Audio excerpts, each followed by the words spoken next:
Welcome to the Manuscript Academy podcast, Brought to you by a writer and an agent who both believe that education is key The beauty is the people you meet along the way. and that community makes all the difference. Here at the Manuscript Academy, you can learn the skills, make the connections, and have access to experts, all from home. I'm Julie Kingsley. And I'm Jessica Sinsheimer. Put down your pens, pause your word counts, and enjoy. Hi, friends. We've got a really special episode for you today. Just a quick note that we'll be discussing some topics, including addiction and recovery. Hi, everyone. We have a very special episode today. We've got Jessica Guerrieri. She is an author who is now working with our very own Ismita Hussain. We're so happy to see both of you here, and we're so happy for good news. Ismita, tell us about you.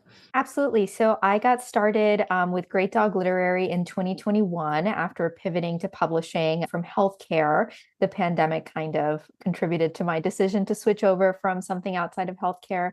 And I landed at Great Dog Literary and have been there ever since. I've been a literary agent for about 3 years now, and I represent everything from literary fiction and book club fiction for adults to nonfiction and a select list of YA. My tastes lean pretty heavily literary, and because of my background, I work on a lot of books that have to do with health and illness and the body, but also a lot of Southern books too, as a Southerner. Oh, that sounds fun. Is there anything you're really looking for this year? I would really love to see more book club fiction that is in that genre, but also feels different at the same time, perhaps different takes that we're not seeing, different kinds of perspectives that we're not seeing in that space quite yet. And Jessica, tell us about you. What are you working on?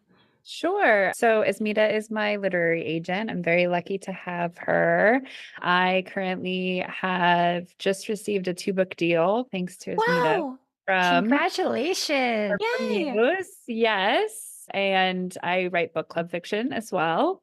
My debut novel, Between the Devil and the Deep Blue Sea, will be in stores May 2025.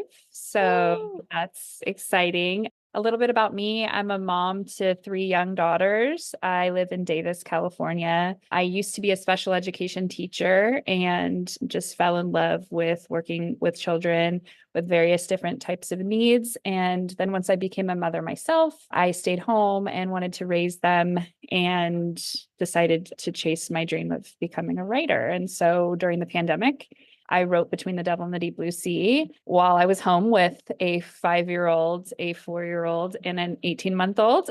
And and then I was really thrilled to meet Ismita, and the rest is history. Wait. gosh. Tell us more. So many You're a details. dynamo. We won't fill in there. Okay, so first of all, you are thinking to yourself, I've always wanted to be a writer. I'm gonna do it. Yes. What next? Yes. So I am an incredibly passionate and determined person. I have 10 and a half years of sobriety under my belt. I got sober in 2013. And so when I do things, I do it with my full heart. And I knew that my drinking had become a problem. And I decided to ask for help. And so I was 29 and I went through the avenue of 12-step recovery program.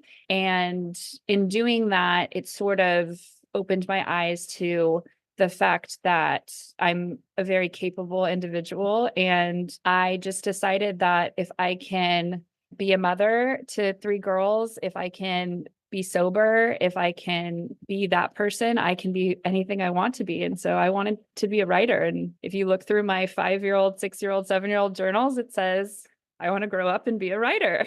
This is such an amazing. Well, first, congratulations. Thank you so much. Congratulations on sobriety, on your beautiful girls. And Ismita, tell us about that query coming in. Did you immediately know?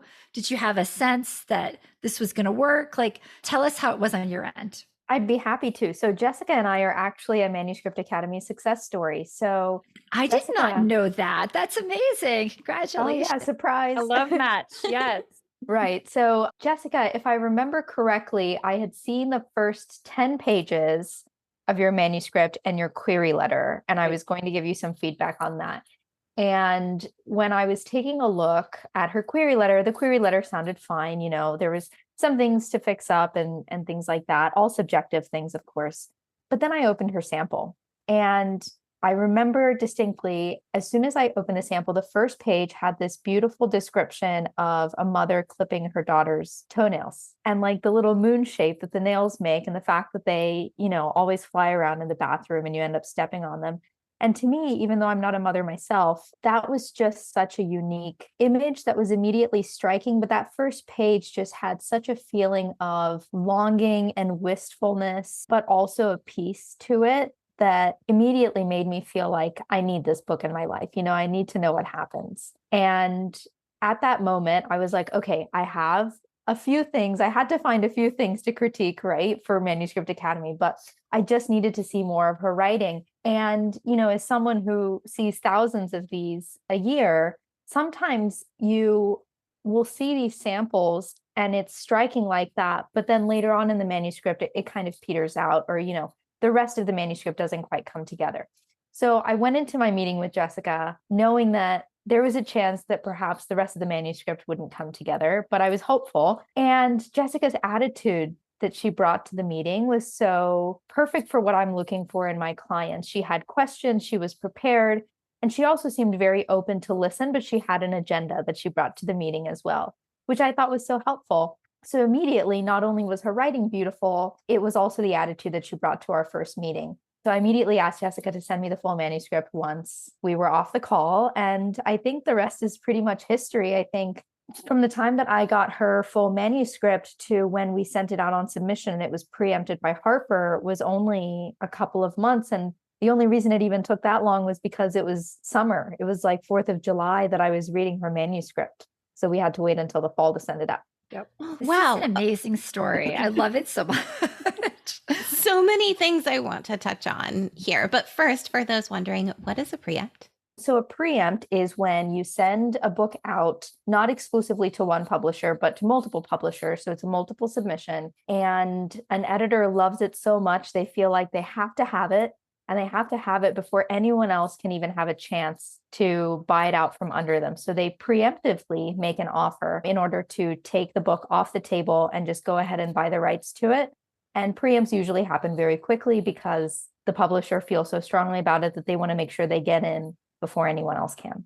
I think of it sometimes as like you apply to college, regular decision, and they're like, you need to be early decision with us. Here's some money to be early decision with us, because they love it so much. So Julie, does that analogy make sense? Yeah, it totally makes sense, but I'm just blown away by this. I am so excited for both of you. Like, Jessica, so were you querying before this happened, before the Manuscript Academy meetings? Had you had some success? Like, why did you come to a meeting? Like why did you arrive at our door? So 2020 is in October. My novel takes place in Half Moon Bay, California, which is this beautiful beach town. And I asked my husband, I said, I need, the pandemic was going on. And I was like, can we try this thing where I go away for a weekend and see if I can write? You'll take the girls. My husband is super supportive. He's an engineer. And he just was like, I will take the girls. You take all the time that you need. And so I wrote, like 20,000 words in my book. And I was like, I think this can really be a book. And so, yeah, from there, it actually took not too long to write like the first draft, but I originally wrote it as a multi-POV from 3 different perspectives of 3 different women within the same family. And through a series of unfortunate events and just through the learning curve and process, I kept getting the same feedback, which was that one of the voices was the strongest. And shocker, it was one that mirrored my own voice. This is a book about, a peek behind the curtain at what it looks like for mommy wine culture and the repercussions of that. And so it's based on my own lived experience. And so I really just had to get brave and say, okay, I'm just going to do it from my perspective and stop using the other 2 characters sort of as a shield, but use them as a way of making the other voice stronger. And so that's what I ended up doing. And it took another year. I had another agent who I absolutely loved named Lori Galvin, and we worked together. She found me actually after I was on the Shit No One Tells You About Writing. I was on Books with Hooks, and I read my query letter aloud and got feedback from Carly Waters and Cece Lira. And Lori found me on Twitter and said, I think you really have something here. And so she worked with me for a year. And then we sort of just came to a mutual understanding that we had sort of stalled together creatively, that we had gone as far as we were going to go.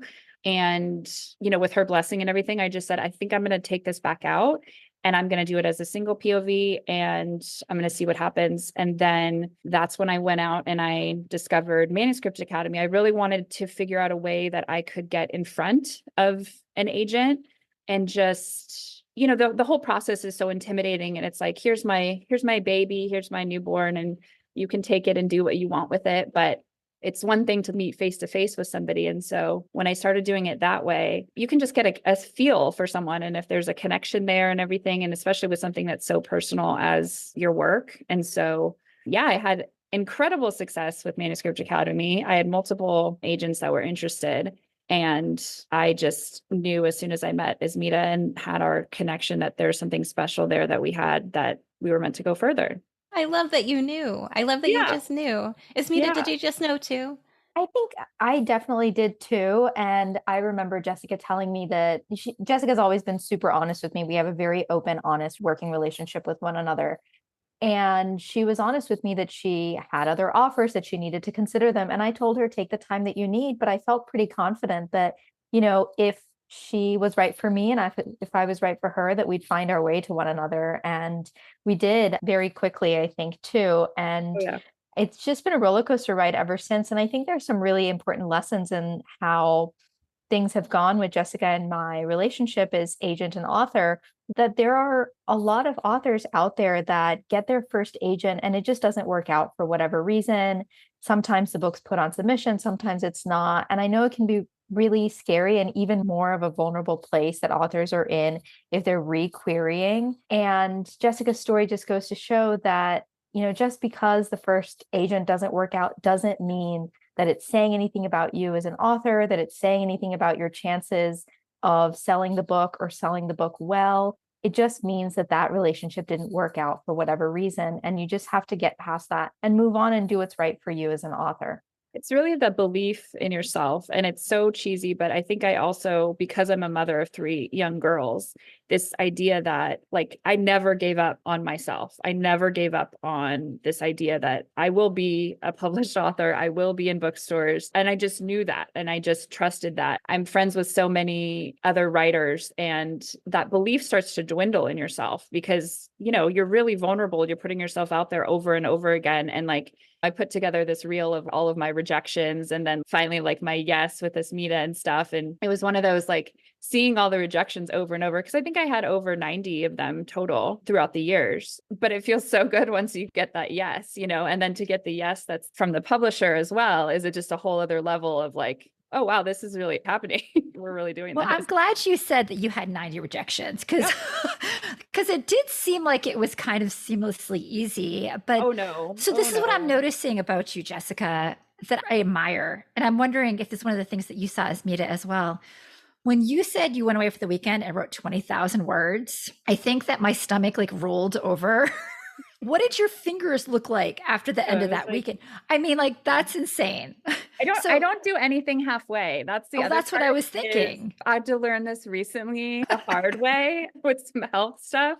And I've had to tone it back. I've learned, it's a learning curve, a learning process, but I've had to realize my own limitations. But you have a work ethic that I do. And I take things as seriously as I can possibly take them.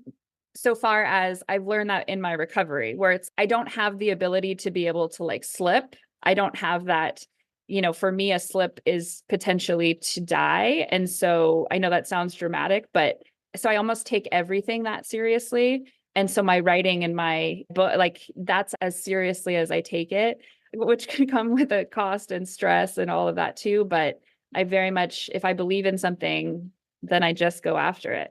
Julie, I think you've touched on something really nice here, which is that on the surface, things look really seamless with Jessica's story. Oh, yeah. But that's why we're here, is to break that down and show that for every one of these, fairy tale Preempt 2-book deals, there's so much work and so much perseverance that goes on behind it. And I think that a lot of times writers understandably think a lot about, what the process is going to look like for querying and getting that agent.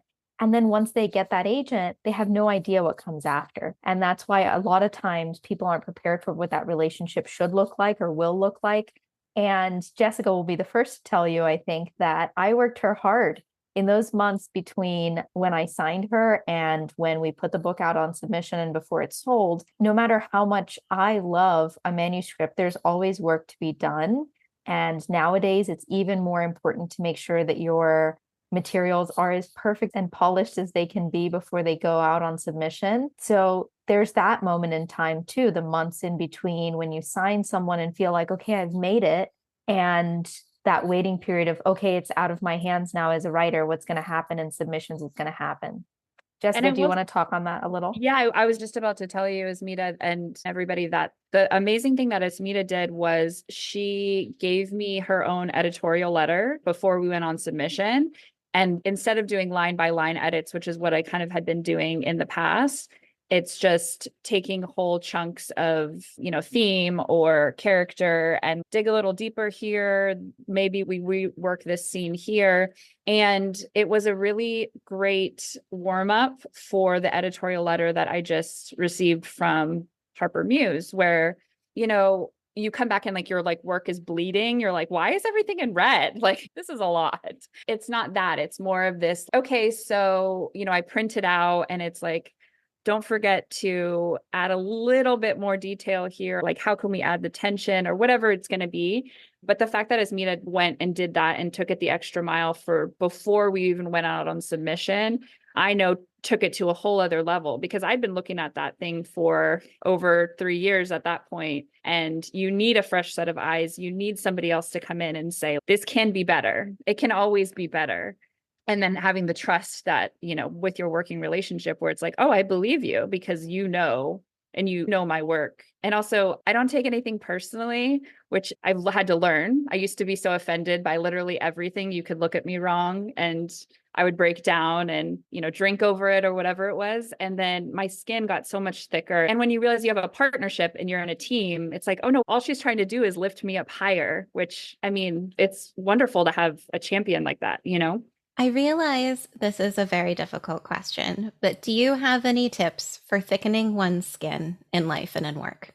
A 12-step program? No, I'm just kidding. I would say I give everyone the benefit of the doubt, especially the people that are in my inner circle, the ones that I've chosen to trust. So it was a process where it was Ismita, when we went out on submission and she was submitting to different editors, the editors that she chose, she cherry picked those editors to say, this person would be a great fit for Jessica and what I know. And so my trust was that if they choose me and I go into a meeting, these people, again, will also have my best interest at heart. And if there's edits to be made and changes to be made, my editor, we've changed the ending together. We've changed. Oh, by the way, Ismita, we've changed the ending. I heard. And it's wonderful. And it's literally so exciting. I could cry. But if you trust and you have the benefit of the doubt that this person wants what's best for you, wants what's best for your book, and that everything happens in the way that it's supposed to happen, there's really no room for self-doubt. It will work out the way that it's supposed to. I completely agree with Jessica. I think it starts with finding people in your corner and having that trust in a team and a partnership, which is why it's so important. Just because an agent wants to represent you doesn't mean that they're the best agent for you.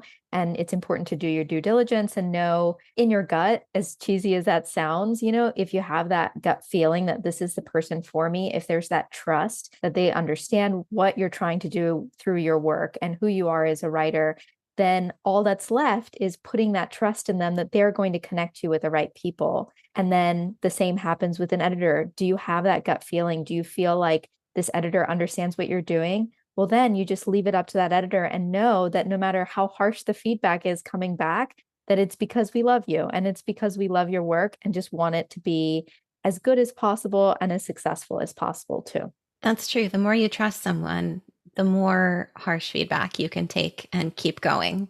Right. Some writers get feedback and it just sends them off into orbit immediately. And then it can take weeks or months to come back and be able to look at it and implement it. But it actually sounds, Jessica, like you were able to take feedback and your rejections, see a pattern and do something about it pretty fast. But the alternative is to stay stalled, right? The alternative is to not go anywhere. So I can't assume that I'm the best at this, right? Do you think like Barbara Kingsolver just became Barbara? No, of course she didn't. Like she took feedback and criticism. And the same thing I think is within every industry. It's really difficult to internalize, especially something as vulnerable as a piece of your artwork and then handing it over to somebody. I liken it to like handing them my newborn baby and then being like, oh, that's pretty ugly, like handing it right back, but once I like removed that idea where it's like, this isn't a rejection of me personally. This isn't like a affront to who I am. You're not saying I don't like you as a person. I think we can expand on this idea and I think we can make it that much better. Aren't two minds better than one and three minds better than one? And I understand that protectiveness that I think probably a lot of writers have. And I was stubborn and held on to it in the beginning too. And that was literally a 1 full year of me getting the same feedback over and over. This one perspective is stronger than the other. This one perspective. And I just kept going, no, you're probably wrong. You're wrong. You're wrong. Well, it strikes me that you just have the word grit keeps coming to mind with you, Jessica, like just grit. And this is what I'm listening that I think you've done incredibly well. I mean, you've put yourself out there in uncomfortable situations from the get-go, going on the shit no one tells you about writing, like letting yourself publicly go through that process, listening to like all the education pieces that you said that you used through us. I think that's the more you can ground yourself in the process, understand the process, and trust in the process. I think you do find the success that you're having. I'm so curious for both of you. What are your next steps from here? You have a 2-book deal. You don't have to tell us, but do you guys have like plans? Jessica, do you want to start with the plan that I brought to you? What is it? Not even a month after your deal went through? I think we are. Yes. Okay. Yes. So Ismita, this is part of the, let's see, overachieving week that I had. So Ismita came to me and she's like, hey, I have this idea and let me know what you think. And I was like, I love ideas. Let's go. And she said, so in between your 2-book deal, you have a story to tell that I think is unique. There are so many books about recovery as a whole. There is this needed market right now for motherhood and recovery in tandem. And this idea that, the pandemic has really pushed this narrative that women aren't capable without the buzz of alcohol to handle the stressors of motherhood. And so what if we do a proposal for a memoir in between your 2 books and we put it out there and we pitch it? And so that's what we're doing. Oh. I knew you guys had a plan. I could just feel it coming off of you. I love it. Yes. So I said, I love that idea. I'd always thought the idea of writing some sort of memoir was, I don't know what the right word is, and we can definitely edit this out, but narcissistic in the way of like, okay, I'm making it about me. Like, am I interesting enough for people to want to read about my specific struggle? And what I'd really love to pitch, and what Ismita has said, is do this version of like, there's the memoir Dry Humping that talks about dating and dating when you're sober. But what if we do it with a motherhood twist? And also the way that I portray is hopefully, tenderhearted and loving. And my message is always one of hope. And so that's sort of what I would love to, what a great success story, right? This is what I want to tell my daughters. I want to say, like, I came from a place of, I actually should have died. I should have not survived this. And instead, this is me thriving, living my best life. And it is possible. If it's possible for me, it's possible for you. And I just want to champion that narrative that women, especially ones that are struggling with their relationship with alcohol, there is a different way. There is a different way to live. And I'm living proof of that. How incredibly inspiring, too, to be able to describe, this is how bad things were. Yeah. And I got out of it. And that's where, so Between the Devil and the Deep Blue Sea it's autofiction. And so it felt like a very safe place for me to be vulnerable. I use the metaphor of, if you imagine like a zoo animal and it's a mother, like a mother lion, let's say, and her cubs are put in a separate cage from her, and it's a glass cage, and she's in one pen and they're in the other. So what it's like when you're in active addiction as a mother is that you see your children in this glass cage and you would do anything to get to them. I'm going to cry. But you would do anything to get to them. And there's this glass enclosure and you're trapped. And you have to watch them live their life and watch them do scary things, but you can't get there. And there's something holding you back and you can't quite put your finger on it. You don't know what it is. And that's what living with active addiction as a mother feels like, is that you're trapped inside this cage and you have to watch. You have to watch everything happening to your children instead of you participating with them. And so that's what Between the Devil and the Deep Blue Sea is about, is a woman in that active cage and how does she make her way out of it? So important. Oh, like I think I'm speechless because as you described that, I've watched addiction. I don't have addictive, but like, that's exactly, I think you just nailed it in a way that people can understand. And it's hard and beautiful. And I'm just so excited for you to help other moms and other women out there. Thank you. I'm so excited.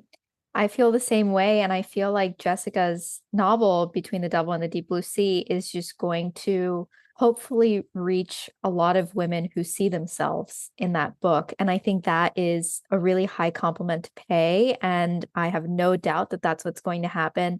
And so as I'm thinking about this, as I'm seeing the wonderful reactions already and excitement behind Jessica's writing, I just thought to myself as an agent, I said, all of these people are going to look for help after, they read this novel. And wouldn't it be wonderful if the person who introduced them to this, or at least made them see what is possible, helps them get over that hump and over that first step of asking for help and trying to figure out, what to do. So I thought a nonfiction book from Jessica would be a no-brainer. This also might show them an example of how it's worth trying, at least. I imagine there are a lot of people out there who are just like, it's not possible. Why would I try? Oh, and I was absolutely one of them. I mean, we're talking, my parents staged an intervention that I didn't know was an intervention until I was 6 months sober. I was like, oh, why were they here? And they're like, to talk to you about your drinking. And I was like, oh, I had no idea. I was so just not of this world at that time. And so there's this mentality that I've been seeing lately, like the sober curious movement. And, as somebody who got my footing in a 12-step program over the pandemic, because of the shutdown of, having to do things over Zoom, I began to explore Quit Lit as a genre. There's some really incredible, This Naked Mind, Quit Like a Woman, We Are the Luckiest. There were so many that I had friends who were sober and they had sort of said, oh, check out these books. And in the 12-step program, it's sort of like, no, like this is the way that it is. And so I began to open my mind and expand that maybe there is multiple ways of doing this. And how can we use books as a way of supporting, especially women, along this path? And so I loved the idea of like fiction being such a safe place to start to explore that, because if you're walking down a self-help aisle, you're already at a certain point in your own self-discovery, right? You're like, oh, maybe I need help with my marriage. Maybe I need parenting help. Maybe I need substance abuse help. You're on a different path at that point. But if you're sitting around in a book club and there's wine flowing, as there often is at book clubs, and all of a sudden there's a woman character that drinks sort of secretly and it's never enough in the way that maybe you can identify with, that's a glimmer, I call it. And that's what I needed to hear in order to say, oh, okay, maybe there's something I can do about this. Maybe there's a different way to live. Do you mean glimmer like the opposite of trigger? Yeah. Yeah, it strikes me. And it's so interesting. I think this happens in publishing. I think it happens with women, especially. I love that we're all women here on this conversation, but it's like you learn something and then, you reach out a hand and say, would you like to learn this too? And I think that's like, it's addiction, but it's also publishing, like all the women out there, they're hearing your story. It's tough to be a mom of 3 kids and it's tough to write a book when you have 3 young children, but it just shows you do what you need to do. You put your hand out, you have your goals of where you see your book in the world, and it is that greater good. Mm-hmm. And I think when you have a project that has greater good, then it can change everything. So Ismita, this is a question for you. Do you think that, like, how to phrase this appropriately, this book could help this many people? Do you think that's like a good theme to have within your books? Is it something you look for? Is it something in storytelling? Or is that just too convoluted? I'm too in my head. I don't think that's convoluted at all. It's actually something that I'm very cognizant of when I am taking on books. And I hinted at this a little bit when I was introducing myself, where I work on a lot of books that have some sort of conversation happening about illness, disability, or the body. And different agents, have different interests and things like that. This one just happens to be mine. And there's so many different ways that that can look. But for me, even if it's not about illness or disability, I love to see a book that has that commercial quality, that has that hooky plot, but at the same time leaves you at the end of the book with something to think about as far as what we're doing in this world, and how our world is going, what our society is doing. For example, I'm working now on a really fun YA by one of my clients who is a map maker.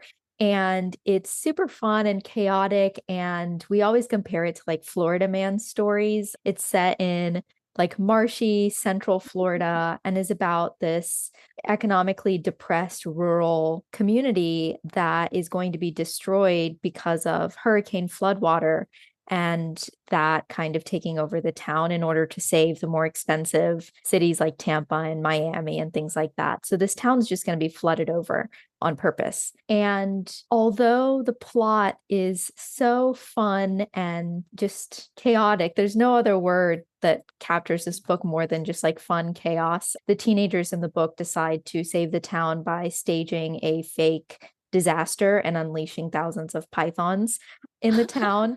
And that goes about as well as you'd expect.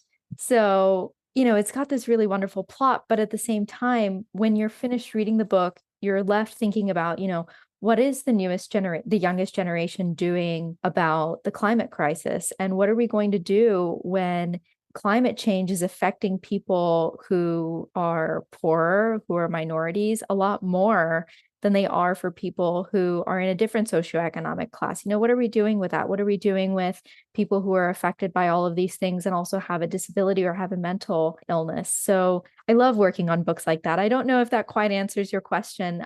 This is not to say that It's my favorite reading books. I guess that's the thing. I was like, that's what I look for, but I'm not an agent. If I was an agent, I would look for it. It's what makes books, in my opinion, worth working on, because as an agent, you take a risk with every single book that you take on. You may work on that book for years and hours, and it never get published. Unfortunately, there's always that risk, right? And so for me, if a book is fun to work on, but also feels like it's adding something to our society, to, the kind of good literature we want to leave behind for future generations, then it makes it worth it for me. Okay, Jessica, I can't help but wonder. Yeah. Was it scarier or less scary for you to go into these meetings knowing A, there was a greater good here, but B, it was a very personal story? So I am an open book, like literally. So I believe in celebrating my recovery out loud, which is another reason that the 12-step program and the anonymity component didn't necessarily work for me. And so during the pandemic, I noticed this likeness where all of a sudden there was this universal feeling of isolation and impending doom and all of the feelings that a person in early recovery would be feeling. And to me, I was like, this needs to be talked about. And so I was 6 years sober at the time, and I decided to sort of take my story out there on podcasts and different things like that and say, you know what, we all are universally experiencing these same profound feelings. And so that was sort of when I came out as an openly sober person, because when I got sober at 29 and I walked into a 12-step room, I was the youngest person by 40 years, predominantly male. I didn't have any sort of mentors to speak of. I had wonderful women that reached out like through baby showers for me. They were all like in their 60s, but they didn't understand my particular struggle, which was 6 months into recovery. I took a pregnancy test in a bathroom of an AA meeting and it was positive. And that's when I got pregnant with my first daughter, Charlotte. And all three of my daughters have never known their mom to drink a sip of alcohol. And so I wanted to share that message. And I knew in doing that my story would have to come out and I would have to be sort of public on it. But that's because, to me, taking away the shame and the stigma of it, I'm in recovery. I am a proud, unabashedly sober person. I'm also an addict. During the pandemic, I relapsed using substances other than alcohol. And I had to learn the hard way that I cannot ingest any amount of substances. And I knew that people would have opinions about that. People would have judgments and criticisms. But again, it's the thicker skin. Like you can't say anything about me that I already haven't said in my darkest moments about myself, in my lowest times in addiction, I promise. So maybe that's a blessing and that's why I'm able to handle it. But yeah, I knew what I was signing up for. And I, talked with my family and shared like, this will be out there. And that's because I want to remove the stigma. I want to remove the shame. Like I'm happy to be that face because I didn't have it for me back then in 2013. Well, you going in with this energy, right? Just statistically, knowing how many people listen to this podcast, there are lots of people out there listening right now to you saying this, resonating with having had similar experiences and feeling your positivity take away some of their shame.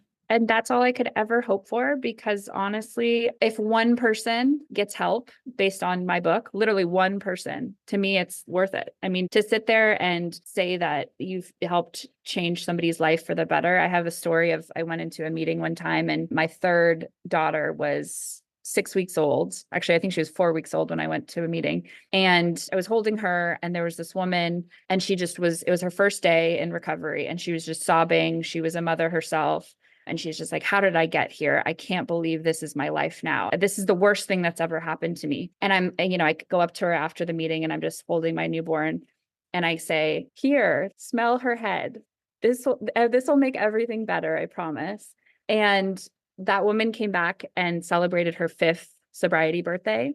And she came up to me and she's like, do you remember me? And I was like, of course I remember you. And she's like, you gave me your newborn daughter and said, smell her head. And you told me everything was going to be okay and that you would be okay. And she just got her 5-year. And so I can't wait till my daughter, she's just turned 5. And I can't wait till she's old enough to say, you helped to save a woman's life. Like you did. So if the idea that my novel continues to do that, to shape somebody in some way and points them in the direction of recovery, I mean, how lucky am I? I think some of the biggest lessons we can learn as humans come in story form. Yeah. And I think Jessica's story too is not just for the people who are going to see themselves in it, but for all of the people who are going to see their friends in it and are going to see their mothers in it and help spread the word that way and help spread some understanding too, because this doesn't happen in a vacuum. The mommy wine culture that we're in right now, it doesn't happen in a vacuum. And I think the more people think about what that looks like and what the implications are of such a casual term or, a casual behavior to real lives, the better our society can be. And I know that the book is going to resonate with people who don't have that experience personally. I mean, I'm not a mother. I'm not even sober. I'm a teetotaler for sure, but for like health reasons and personal reasons. But, Jessica's book, reading it just provided a sort of validation of, it's okay to just say you don't feel like drinking.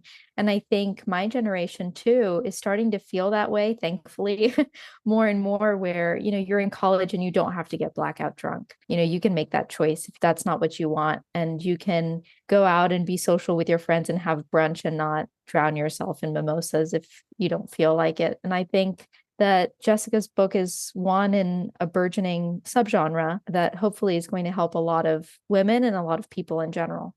And really, I mean, what I hope for and what I think Ismita and I really aimed our audience towards is the theme of escapism as a whole. And like in motherhood, it is so tempting to want to escape from a difficult reality. So, like I said, I was at home in the pandemic with 3 young kids. And I told my husband, I was like, it's either I go to Half Moon Bay or I go to Mexico and like, you never see me again because I wanted to escape. Everything in me was like, I can't do this anymore. I can't do this anymore.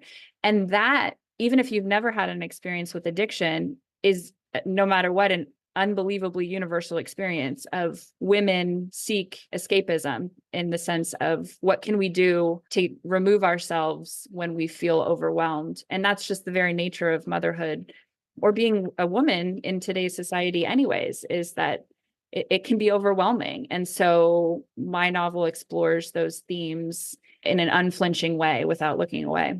This sounds like the perfect antidote for the perfect Instagram mom or the perfect TikTok mom, and that we're all held to this standard that is so unattainable, and it just keeps getting worse. It just You hear keeps about the getting new worse. things that everyone who's coming of age now is expected to do. And I remember when cooking went from June Cleaver throwing a pot roast to Martha Stewart spend 8 hours making it perfect. And it's like the standards in every area have just gone up so high. At some point, it's like torturing this young generation. I worry so much about them. But one thing to think about here, I am still stuck on the fingernails and I am still stuck on the glass cage. And we talk sometimes about emotional and aesthetic range, but I also think aesthetic and emotional specificity in those little tiny moments are those things that are so fully immersive, they help us escape from our daily lives. And Ismita, I don't know if this has happened to you too, but I feel like when a query has that really vivid image or a first page has that really vivid image, connecting the sensory language and the very specific feeling together, that stays with me. And even if I have another meeting or a contract to go over or something like that, it stays with me. So I go back to it. How can writers do that on purpose? And Ismita, tell me, please, this happens to you too.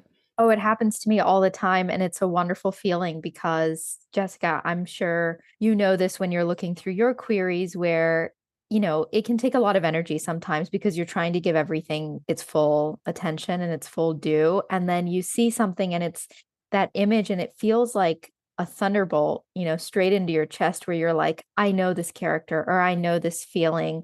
And there's just this recognition. And it's an example that's so specific. It's an automatic request for me. That to me shows that a writer knows what they're doing in the sense of being able to universalize a feeling, a situation, while being still very specific to a story. And it's a mark of a very talented writer. Yeah, it's that interesting paradox, right? Where it's like the more emotionally specific you can be, somehow the more universal it feels. Absolutely. And I think that's the beauty of, well, for me, for writing, is that reading a book, reading a really good book, or writing a really intricate scene, is that you're able to tap into these emotions that, for me, like I was trying to actively seek inside of my addictions, right? So I'm looking for like the euphoria, I'm looking for like the high or whatever it is. And since, Ismita came into my life and I'm actually chasing my dreams and actually obtaining my dreams, the euphoria that I feel is the purest sense of the word. This is built because I built it, because we made it. And so to create that and then have this book and this story that will showcase that, it's what I'm also hoping to show people of that our dreams are attainable and the feelings we are trying to escape from, we can also run towards the really beautiful ones, like this one, and all of the numbing that happened through drinking that numbed out all the good too. So every feeling that I'm experiencing, like I just saw like Miley Cyrus like win the Grammy, right? And she's sober. She's like very openly sober about her. And so watching her joy as like uninterrupted, she wasn't high on anything. She was high on the joy of her experience. And for me, like that's worth its weight in everything because I'm experiencing this as my pure, unaltered self, which is what I wish for all writers, for all women writers. One thing, Ismita, I know everyone out there is like, but wait, how is the memoir market doing? Can you speak to that? I can, but I don't think it's going to be a very helpful answer. The memoir market is doing however it's doing. And to me, if I feel like a story is important enough that it needs to be published, I'm going to work on it. Yes, I heard an agent on a panel once say there's always room for awesome. I so agree with that. And Jessica, so a lot of people are intimidated to meet agents. Was it less scary than you thought it would be? I think once you've had so many rejections under your belt and you've gone through that process, it's less scary in the sense of you also see them as a human being, right? Like we're all just human beings. And so it's nice to put a face to the process and see too, like I remember, I think one of the meetings that I had, like their like cat jumped up on their lap or something. And I was like, oh, look at you just like living your life. Like I live my life and we're all shooting for the same thing. We're all hoping for that to make that magic together. So like seeing them as human beings at first, yes, scary. And then ultimately it's like, oh no, this is a really helpful way of humanizing the experience. So I literally cannot say enough good things about Manuscript Academy. In my experience, it's what I tell all my writer friends, because I think that this makes a difference, this personal face-to-face. And even if it's just getting feedback, even if it's just saying, oh, this didn't work for me, looking someone else in the eye and saying, this is why, I think is just an invaluable experience. Thank you so much. We appreciate that. Absolutely. I mean, it changed my life, obviously. So Jessica, we would love to give out a Manuscript Academy basic membership. So yeah, describe a writer, and the first writer to write in fitting that description will get a 3-month basic membership with us. So that's events, early booking, and a community to support them. Wonderful. Yeah, I would love, I mean, it would be great to have somebody who is feeling, maybe they just tried like dry January and they are thinking about extending their time. And all of a sudden it becomes a little bit more scary because it doesn't have a cutesy name attached to it. And so maybe they just want to prolong their journey of exploring what it looks like to be sober curious. So maybe there's a writer out there that's looking at exploring that and they need that extra bump of support in their writing journey. Okay, so the first person who fits that description, send an email to academy@manuscriptwishlist.com, and hopefully we can be your supportive creative community and give you good dopamine over the next few months. Jessica, Ismita, thank you so much for being here. This was such a beautiful conversation. We really appreciate you. Thank you so much for having us. We are so glad that you joined us. And as always, we appreciate your feedback. Just head on over to the iTunes store and let us know what you think. It not only helps us make this podcast be the best it can be, but it also affects our ratings within the iTunes platform. We'd love to hear from you. If you're feeling brave and want to submit your page for our First Pages podcast, you can send it to academy@manuscriptwishlist.com with First Pages podcast in the subject line. We'd also just love to hear from you. And if you'd like to learn more about the Manuscript Academy and everything we have to offer,